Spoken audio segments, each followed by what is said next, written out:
Welcome, welcome. Let's go right in. Daniel Harris was never one for politics. He ran a small construction company in Ohio, paid his taxes on time, and just wanted to keep more of what he earned. Like many small business owners, he saw the government as something that took too much and gave back too little. In 2016, when Donald Trump promised to cut taxes and put more money into the pockets of hardworking Americans, Daniel listened. He wasn't particularly drawn to Trump's personality. He found the tweets obnoxious and the rallies chaotic, but when it came down to brass tacks, he had one priority: keeping his business afloat. So he voted for Trump. At first, it seemed like he had made the right choice. The Tax Cuts and Jobs Act of 2017 lowered corporate tax rates, and Daniel's accountant called him with good news. "Your tax burden should be lighter this year," she told him. And for a while it was. The extra money helped him invest in new equipment, give his crew a small holiday bonus, and even start planning for an expansion. It felt like he had finally caught a break. But then things started to shift. By late 2018, the price of materials had begun to rise. Lumber, steel, and concrete were all getting more expensive. Daniel's suppliers blamed new tariffs, especially on Chinese imports. "We have to pass the costs down the chain," one of them explained. Daniel swallowed hard. He could either eat the costs or raise his prices. Raising prices meant potentially losing clients to bigger companies that could afford to take the hit. So he absorbed what he could, trimming expenses where possible. Still, his bottom line shrank. By 2019, he was paying more for everything: gas, materials, even employee wages as the labor market tightened. His tax cut savings were disappearing faster than they had come. And then came 2020. The pandemic slammed into the economy like a wrecking ball. Construction projects were canceled or delayed indefinitely. Daniel applied for a Paycheck Protection Program, PPP, loan to keep his workers paid, but the process was confusing and the funds weren't enough to cover his losses. He watched in frustration as bigger companies found loopholes to claim millions in relief, while small businesses like his struggled to get by. By the end of the year, Daniel was deep in the red. He had laid off half his crew and was contemplating shutting down altogether. One night, he sat in his office staring at his tax returns. The numbers told a different story than he had expected when he voted 4 years earlier. He had saved a little on taxes, sure, but the indirect costs, the tariffs, the rising prices, the pandemic losses, had wiped out whatever gains he had made. He had voted with his wallet in mind, but now his wallet was emptier than ever. And for the first time in years, he wondered if he had made the wrong choice. By early 2021, Daniel's frustration had turned into a slow-burning regret. He wasn't the kind of man who admitted mistakes easily, especially not one that had felt so logical at the time. He had voted for lower taxes, for fewer government regulations, for a leader who claimed to understand business. But looking at his books now, he couldn't help but feel he'd been played. The economy wasn't recovering fast enough, and his construction business was hanging on by a thread. Projects that had once been reliable sources of income were now delayed indefinitely, and the labor market was in chaos. Skilled workers were demanding higher wages, and supply chain issues made it impossible to predict when materials would arrive. One day, as he scrolled through the news on his phone, a headline caught his eye. Billion-dollar corporations paid $0 in taxes under Trump's policies.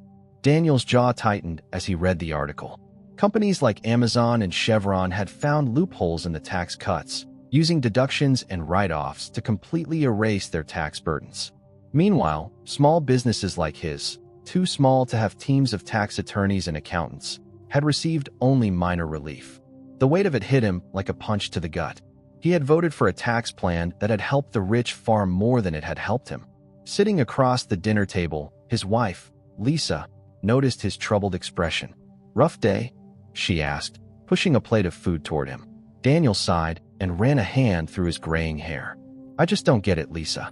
I voted for lower taxes to help the business. But between the tariffs, the pandemic, and now inflation, I feel like I'm worse off than before." Lisa hesitated before speaking. She had never been a fan of Trump, but she had respected Daniel's decision. Now, she saw the doubt creeping into his voice. "Maybe lower taxes weren't the whole picture," she said carefully. "Maybe it's about more than just that." Daniel frowned. "Like what?" Lisa shrugged. "Like stability. Like making sure small businesses aren't crushed while corporations walk away with all the benefits." Maybe a tax cut means nothing if everything else costs more. He let that sink in. He wanted to argue, to push back, but deep down, he knew she was right.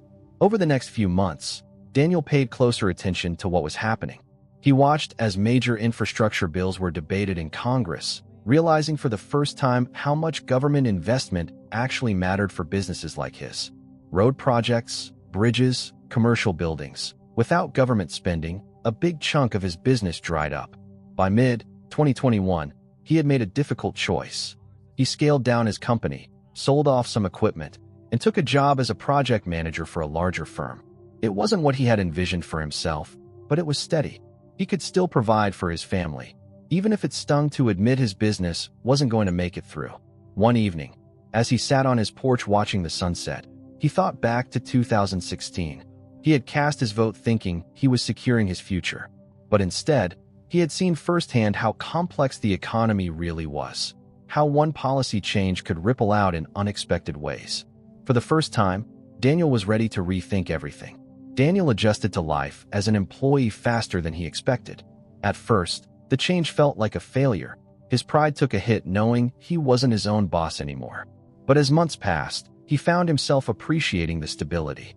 A steady paycheck, health benefits, no more sleepless nights wondering if his business would survive another quarter. Still, the regret lingered. One afternoon in late 2021, he met up with his old friend Mike, another small business owner who had also voted for Trump. They sat at a bar, nursing beers and trading war stories about the last few years. "I swear, Dan, I thought I was doing the right thing," Mike admitted. "I thought tax cuts meant more money in my pocket. But everything else, materials, shipping, labor, went through the damn roof. It's like we got played." Daniel nodded. "I've been thinking the same thing." Mike exhaled sharply. "I never thought I'd say this, but maybe we were looking at the wrong things. We worried about taxes, but we didn't ask who really benefits. Turns out, it wasn't guys like us." Daniel took a long sip of his beer. He had spent years believing that lower taxes were the key to success, that if the government just took a little less, he could build a better future for himself. But what he hadn't considered was everything else, the policies that shaped the economy beyond just tax rates. The tariffs that made his materials more expensive. The corporate loopholes that let billionaires skate by while small businesses struggled. The lack of a real safety net when disaster struck. Mike shook his head. "I don't know, man. Maybe we need to start thinking bigger. Maybe it's not just about taxes." Daniel stared at the foam in his glass. He had spent years voting as if his bank account was the only thing that mattered. But now, after everything he'd been through, he was starting to see the bigger picture. He wasn't sure what that meant for the next election. But one thing was certain, he wouldn't be making the same mistake twice. As 2022 rolled in, Daniel found himself paying attention to politics in a way he never had before. Not just the headlines, not just the sound bites, but the real policies, the ones that affected businesses like his and workers like the men he used to employ. He started reading about economic policies beyond just tax cuts. He learned about how government investments in infrastructure could create jobs that used to fuel his construction company. He saw how universal healthcare in other countries helped small business owners avoid the crushing burden of providing insurance. He even started considering the impact of wages, realizing that when workers earned more, they had more to spend, which kept the economy moving. For the first time in his life, he felt like he was seeing the whole chessboard instead of just a single move. By the time the midterm elections came around, Daniel found himself in an unfamiliar position, undecided. He had always voted Republican, believing it was the party of business. But now he wasn't so sure. He wasn't looking for handouts or big government interference, but he was starting to realize that not all government action was bad. He watched debates, researched policies, and even had conversations with some of his former employees about their struggles. One of them, a young guy named Javier, had left construction to work for a company that offered better benefits. "I loved working for you, Dan," he admitted, "but I couldn't afford to stay. My kids' medical bills would have buried me." Daniel had never thought about it that way before. He had always assumed that workers left for higher wages, not realizing that things like healthcare and job security were just as important. When election day came, Daniel stood in the voting booth longer than usual. He wasn't sure if he was ready to flip completely, but he knew one thing.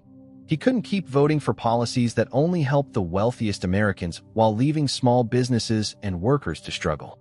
For the first time in his life, he voted differently. And as he walked out of the polling station, he felt something unexpected.